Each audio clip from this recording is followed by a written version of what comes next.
The 18-year-old American teenager who was begging to see his parents, who were detained by ICE while he was dying of cancer, has died. He finally got his wish just one day before he died. Federal authorities allowed his detained parents be released from a DHS detention facility so they could be by his side. Kevin Gonzalez was diagnosed with stage 4 colon cancer in January while visiting family in Chicago.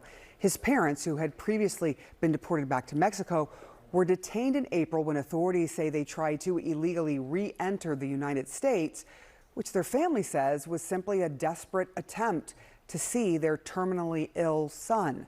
CNN's Ed Lavandera has been following all of this for us. This is a heartbreaking story. What can you tell us, Ed?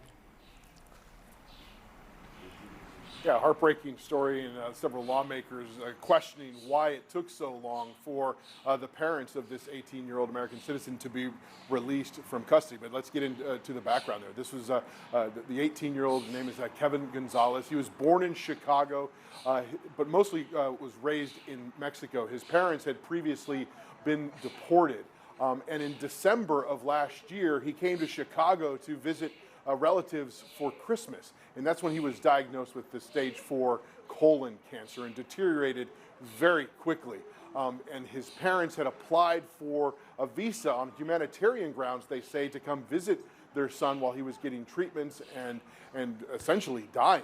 But those requests were denied.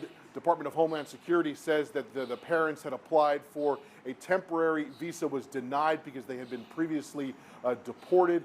They tried in April of this year to cross the border illegally so they could get closer to their son, they say, but they were arrested in Arizona and detained for almost 2 months. It wasn't until a federal judge late last week ordered that they be released and deported so they could be with their son. Essentially, the parents, Norma and Isidoro, finally made it to Durango, Mexico Saturday, just 24 hours before the 18-year-old passed away. So a horrible story, but the parents did make it to Mexico in time to be with their son for his final hours.